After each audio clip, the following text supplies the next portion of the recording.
Hey everyone, welcome back to GameSpot's E3 stage. I'm Mike Mahardy here with Lucy James. Hey. We have seen a bunch of cool games today, and we are about to talk about Just Cause 4 with the game director, Francesco.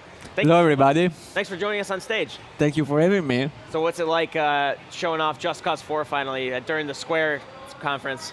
It's a great joy, I would say. It's now some time that we're working in the shadows because we wanted to keep this a reveal. And it has been incredibly refreshing and energizing to see the reaction of people, gamers, press playing the game. I couldn't be happier. Yeah, so tell us about Just Cause 4. What can we expect for people who have played the series or might not have gotten the chance yet? So for those who are fans of Just Cause, I can assure that they're going to find everything that they've loved from the previous games. And much, much more beyond that. When we started thinking about the game, the first thing that we did scan what player had to say about the game, comments, reviews, videos, and we based ourselves on that to create the new game. For everybody else, well, it's a very fun game. It's pretty unique. So I would say, dare to pick it up and play something different. Do you think because it's Just Cause 4, is it a good jumping in point for people who maybe haven't played the franchise before? Oh yeah, it's totally fine. It's totally fine. Any of the Just Cause is completely self-contained. Of course, there is a lore. So say you should play the previous one if you want to have a complete picture of things. But you can totally understand and enjoy the game without knowing anything about it. Yeah. And then I'm curious, so you are returning to Rico again. Say it again, sorry. You're playing as Rico again. Yes, you're playing as Rico, definitely. So for someone who has played, like the previous games, what's going on in the story with this game? I think that actually it's so this time around we are giving Rico a little bit more depth than in the previous games. So it will be a character that you will hopefully be able to relate to. Within the first minutes of the game. And then, I really hope that players will like the story and find it engaging. So, and you're creating this huge open sandbox, and but you're also creating this story for players to follow. How do you kind of give them the freedom to do what they want, but also kind of nudge them on to do the story at the same time? So there are a set of things that you do for that. First and foremost, you try to tell the story as much as possible through the world itself. Mm-hmm. So we are not, dumping a novel on the player before he actually plays the game. You will understand what's going on into this world just by traveling the world. That's one thing. The second thing, it's going a little bit away from a traditional and linear way of telling a story. And to that end, we went to great lengths to create a story that can be enjoyed in a non-linear fashion. So a player can actually choose the way that they, that they start and do their activities. And the order is not really important, as everything has been designed to make sense, no matter how you approach it. And the weather effects are a big new feature this time around. Like we're seeing the tornado right now. Can you talk about how those change up the gameplay of Just Cause? Or I would say in a radical way. Yeah. So what's cool about this? They're not just beautiful set pieces. It's not just a spectacle, but each one of the extreme weather event is actually completely physicalized. So it works within the sandbox. It interacts with the physics of the world, with Rico himself, and with all the other toys that the player can use within the world. It's something we are very proud of, and yeah. So are they going to be, how will I know that there is a huge weather event going on? Is it going to be on the map? Is there going to be someone telling me over a radio? How do I know where all the chaos is going down? You're going to see it. I'll see it. A tornado is pretty imposing. So we have a world that is pretty varied. Like we have 4 distinct biomes.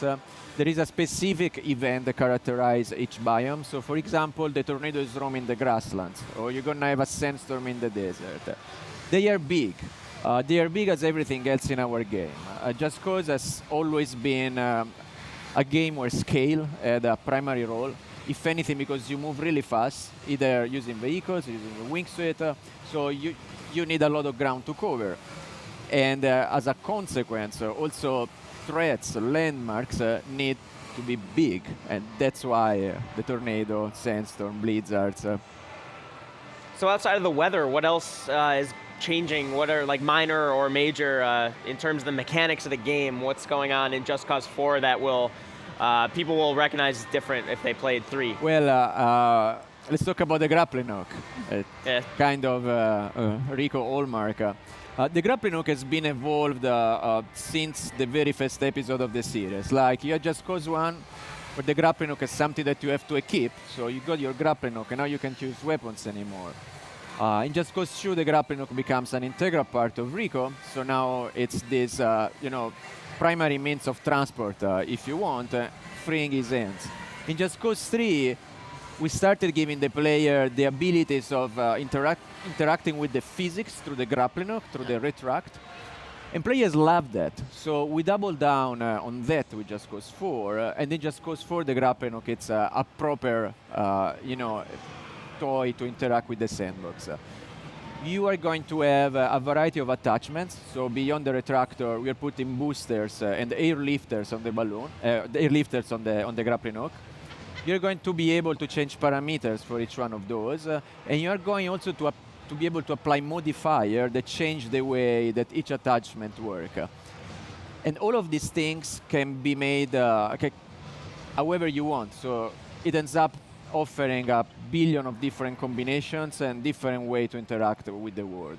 So that, I would say, it's one of the primary innovations when it comes to Rico. For sure, it's not the only one. Another thing that you're going to notice immediately, especially if you come from one of the previous games, as you take the controllers in your hand, is that the combat and the shooting model have completely changed. First of all, we have a proper iron sight this time, so by pressing your left trigger, you're gonna, get that familiar reaction that you have in other third-person shooters.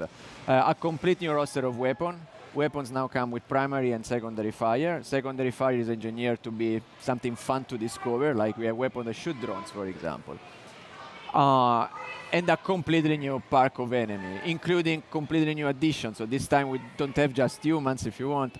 We got drones that we're featuring into the game with explicit goal of giving tougher challenge to Rico when he's wingsuiting around. We've got turrets that works as a sort of mini bosses, and all a variety of other stuff. So since Just Cause 3's release, it's been incredibly popular online because it's this incredible sandbox where people can just do anything and like film the chaos and post it online, and it's given the game a really long tail. Were you looking at like what the community was doing when you're coming up for ideas for Just Cause 4? Yes, as I was said before, that was an integral part of the conception process. So we really spent time watching all the videos, all the comments, and we also approached Just Cause 4 in order to make it as Twitch and YouTube friendly as possible. We are very aware of that, and it's one we are tapping on this part of the game because we believe it can really be used as a tool to express yourself with explosions. Based on the trailer, it seems like there's maybe a more grim tone to the story, or maybe that's just what I took from it. Because Just Cause to me is always about like the playground. Yeah. But I don't know. Can you talk about maybe is there a tonal shift going on, or is Yeah, no, definitely. You're totally right. I wouldn't use grim as a word. But we told ourselves we can keep all the insanity of the game within the game itself and try to build a story this time around that it's plausible, rather, plausible and a little bit far from the cliche that have characterized the previous games. This goes in the same direction, about giving Rico a little bit more depth, if you want. So two things there. Solis, which is the world where Just Cause 4 is set, is the place of birth of the Black Hand. And we took this choice because we wanted to have an anchor and something to refer to the previous games, so that you come from the series and you're going to discover something about the Black Hand that you've probably been wondering about it. You've seen them in Just Cause 3, Just Cause 2, Just Cause 1. And on the other side, exactly, building a story that goes a little bit more into the character, into Rico's past, into closing loose ends that we had opened with the previous game. And hopefully, by doing this, we're going to satisfy also that part of players that have asked for a more mature storytelling, if you want. Just Cause 3 had, on PC at least, had multiplayer added in after its release. Are there any plans for multiplayer in Just Cause 4?